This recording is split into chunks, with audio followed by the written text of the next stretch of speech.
Julius Evola, Chevaucher le tigre. Première partie, orientation. Chapitre 1, Le monde moderne et les hommes de la tradition.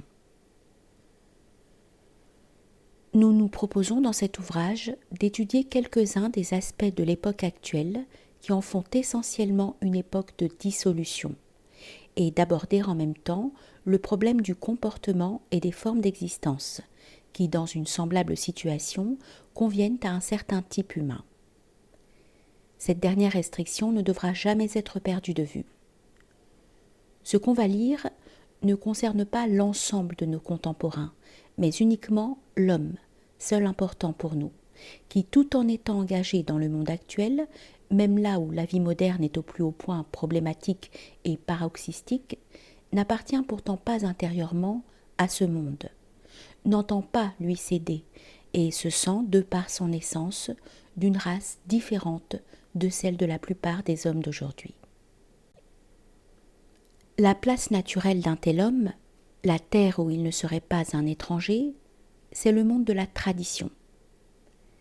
Tradition, cette expression a ici un sens particulier que nous avons précisé en d'autres occasions, voisin des catégories utilisées par René Guénon dans son analyse de la crise du monde moderne.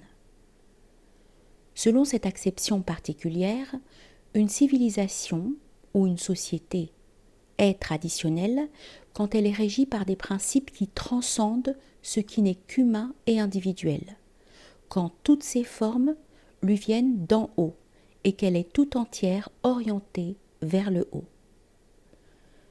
Par-delà la diversité de ses formes historiques, le monde de la tradition s'est caractérisé par une identité, une constance essentielle.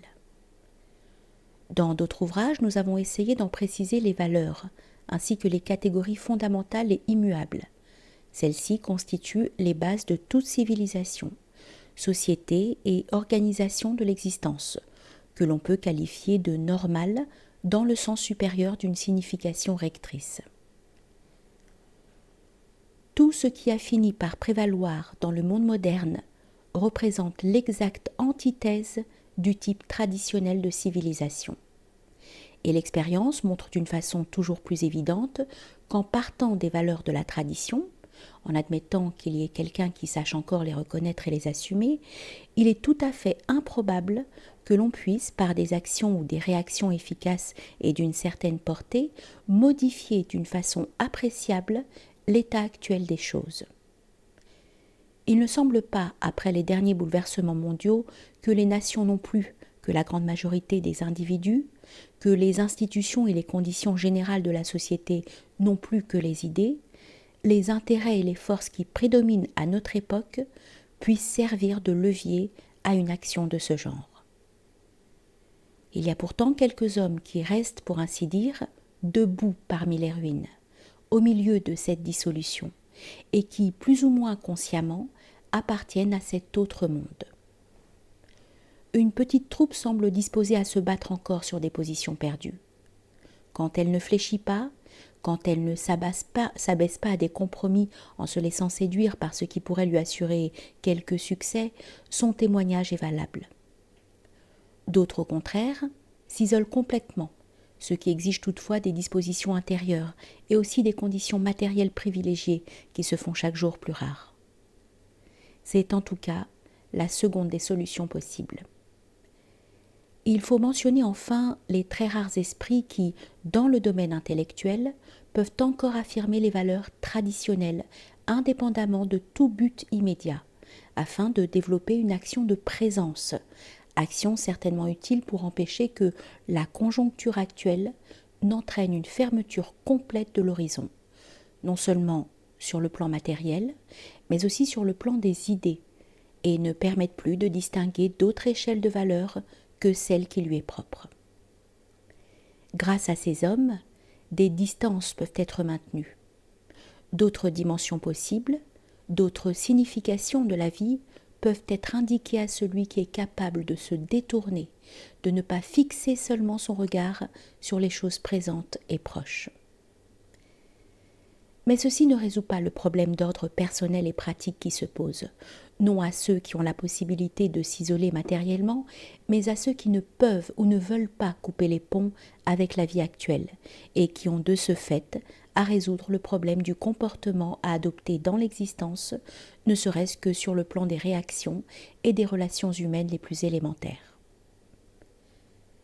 C'est précisément ce type d'homme que l'on a en vue dans cet ouvrage. C'est à lui que s'applique cette parole d'un grand précurseur. Ouvrez les guillemets. Le désert grandit. Malheur à celui qui recèle des déserts. Fermez les guillemets. Il ne trouve plus en effet aucun appui à l'extérieur. Les organisations et les institutions qui, dans une civilisation traditionnelle, lui auraient permis de se réaliser intégralement, d'organiser d'une manière claire et univoque sa propre existence, de défendre et d'appliquer dans le milieu qui est le sien de façon créatrice les valeurs essentielles qu'il reconnaît intérieurement, ces organisations et ces institutions n'existent plus.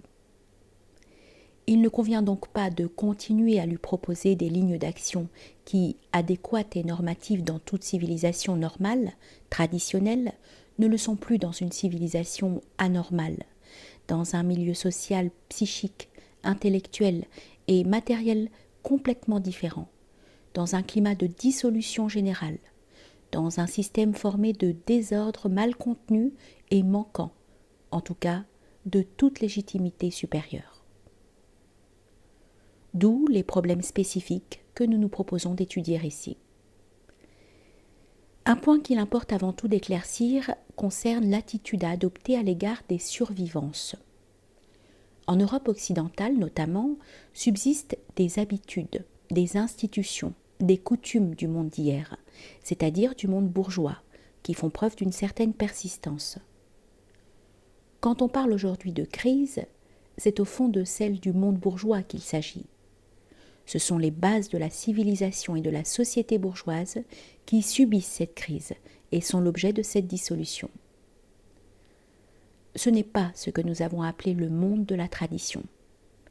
Socialement, politiquement et culturellement, le monde qui se défait est celui qui s'était formé à partir de la révolution du tiers-État et de la première révolution industrielle, même s'il s'y mêlait souvent quelques restes affaiblis dans leur vitalité originelle d'un ordre plus ancien. Quels sont les rapports qu'a et peut avoir avec ce monde le type d'homme qui nous intéresse? Cette question est essentielle, car de la réponse qu'on lui apporte dépend évidemment le sens qu'on attribuera au phénomène de crise et de dissolution qui sont de plus en plus apparents de nos jours, et l'attitude à prendre tant à leur égard qu'à l'égard de ceux qui n'ont pas encore été complètement sapés ou détruits par eux. La réponse ne peut être que négative. Notre type d'homme n'a rien à voir avec le monde bourgeois. Il doit considérer tout ce qui est bourgeois comme quelque chose de récent et d'anti-traditionnel, issu de processus négatifs et destructeurs. On voit souvent dans les phénomènes actuels de crise une sorte de némésis ou de choc en retour. Ce sont précisément les forces qui, en leur temps, furent mises en œuvre contre l'ancienne civilisation traditionnelle européenne. Nous ne pouvons entrer ici dans les détails, et qui se sont retournés contre eux, contre ceux qui les avaient évoqués, les sapant à leur tour et menant plus loin, vers une phase ultérieure plus avancée, le processus général de désagrégation. Ceci apparaît très clairement sur le plan économico-social par exemple, dans les rapports évidents qui existent entre la révolution bourgeoise du tiers-État et les mouvements socialistes et marxistes qui suivirent, entre démocratie et libéralisme d'un côté et socialisme de l'autre. Les premiers ont simplement servi à ouvrir la voie aux seconds, et ceux-ci, en un deuxième temps, après les avoir laissés accomplir leurs fonctions, ne pensent plus qu'à les éliminer. Ceci étant, il y a une solution qu'il faut résolument écarter. Celle qui consisterait à s'appuyer sur ce qui survit du monde bourgeois, à le défendre et à s'en servir de base pour lutter contre les courants de dissolution et de subversion les plus violents, après avoir éventuellement essayé d'animer ou de raffermir ces restes à l'aide de quelques valeurs plus hautes, plus traditionnelles. Avant tout, étant donné la situation générale qui se précise chaque jour davantage depuis ces événements cruciaux que furent les 2 dernières guerres mondiales et leurs répercussions, adopter cette attitude serait se faire illusion sur les possibilités matérielles qui existent. Les transformations déjà intervenues sont trop profondes pour être réversibles. Les forces qui sont à l'état libre ou en passe de l'être ne sont pas susceptibles d'être réintégrées dans le cadre des structures du monde d'hier. C'est justement le fait que les tentatives de réaction ne se sont attachées qu'à ces structures, alors qu'elles sont dépourvues de toute légitimité supérieure, qui a donné une vigueur et un mordant particulier aux forces de subversion. D'autre part, une telle voie mènerait à une équivoque aussi inadmissible sur le plan idéal que dangereuse sur le plan tactique. Comme nous l'avons dit, les valeurs traditionnelles, ce que nous appelons les valeurs traditionnelles, ne sont pas les valeurs bourgeoises, elles en sont l'antithèse. Reconnaître une valeur à ses survivances, les associer d'une manière ou d'une autre aux valeurs traditionnelles, les faire cautionner par ces dernières dans le but que nous venons d'indiquer, reviendrait donc soit à témoigner d'une pauvre compréhension de ces mêmes valeurs traditionnelles, soit à les diminuer et à s'abaisser à une forme de compromis à la fois regrettable et dangereux. Dangereux car le fait de lier d'une façon ou d'une autre les idées traditionnelles aux formes résiduelles de la civilisation bourgeoise exposerait celle-là à subir elle-même l'attaque, à plus d'un égard inévitable, légitime et nécessaire, actuellement menée contre cette civilisation. C'est donc vers la solution opposée qu'il faut s'orienter, même si cela rend les choses difficiles et comporte une autre sorte de risque. Il est bon de trancher tout lien avec ce qui est destiné à disparaître à plus ou moins brève échéance. Le problème sera alors de maintenir une direction générale sans s'appuyer sur aucune forme donnée ou transmise, y compris celles du passé, qui sont authentiquement traditionnelles, mais appartiennent déjà à l'histoire. La continuité ne pourra être maintenue que sur un plan, pour ainsi dire, existentiel, ou plus précisément, sous la forme d'une orientation intime de l'être allant de pair avec la plus grande liberté extérieure. Ainsi qu'il sera exposé plus en détail par la suite, l'appui que pourra continuer d'apporter la tradition ne viendra pas des structures positives, régulières et reconnues d'une civilisation qui en était née autrefois, mais avant tout de la doctrine qui en contenait les principes comme à l'état préformel, à la fois supérieure et antérieure aux formes particulières qui se développèrent au cours de l'histoire. Doctrine qui, dans le passé, n'appartenait pas aux masses, mais avec le caractère d'une doctrine interne.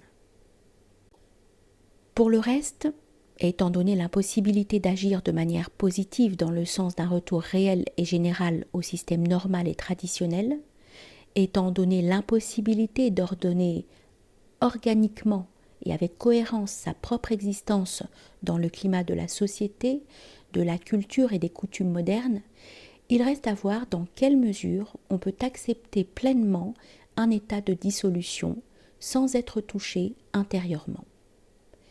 Il conviendra d'examiner également ce qui, dans la phase actuelle, phase de transition en dernière analyse, peut être choisi, séparé du reste et assumé en tant que forme libre d'un comportement qui, extérieurement, ne soit pas anachronique et permette même de se mesurer avec ce qu'il y a de plus avancé dans le domaine de la pensée et des mœurs contemporaines, tout en restant intérieurement déterminé et régi par un esprit complètement différent. La formule « se porter non là où l'on se défend, mais là où l'on attaque », proposée par quelqu'un, pourra donc être adoptée par le groupe des hommes différenciés, épigones de la tradition dont il est question ici. Cela signifie qu'il pourrait être bon de contribuer à faire tomber ce qui déjà vacille et appartient au monde d'hier, au lieu de chercher à l'étayer et à en prolonger artificiellement l'existence. C'est une tactique possible de nature à empêcher que la crise finale ne soit l'œuvre des forces contraires dont on aurait alors à subir l'initiative. Le risque de cette attitude est évident. On ne sait pas qui aura le dernier mot. Mais il n'y a rien à l'époque actuelle qui ne soit dangereux. Pour qui reste debout, c'est peut-être le seul avantage qu'elle présente. De ce qui précède, il convient de retenir les idées fondamentales suivantes. Il faut préciser le sens de la crise et du processus de dissolution que beaucoup déplorent aujourd'hui et montrer que l'objet réel et direct de ces processus de destruction, c'est la civilisation et la société bourgeoise. Mesurée à l'étalon des valeurs traditionnelles, celle-ci prenait déjà le sens d'une première négation d'un monde qui les avait précédés et leur était supérieur. Il s'ensuit que la crise du monde moderne pourrait éventuellement représenter, selon l'expression hégélienne, une négation de la négation, et par conséquent un phénomène positif à sa façon. L'alternative est la suivante, ou bien cette négation de la négation débouchera sur le néant, ce néant qui jaillit des formes multiples du chaos, de la dispersion et de la rébellion qui caractérisent de nombreuses tendances des dernières générations, ou cet autre néant qui se cache mal derrière le système organisé de la civilisation matérielle, ou bien cette négation créera, pour les hommes dont il est ici question, un nouvel espace libre qui pourrait éventuellement représenter la condition préalable d'une action formatrice ultérieure.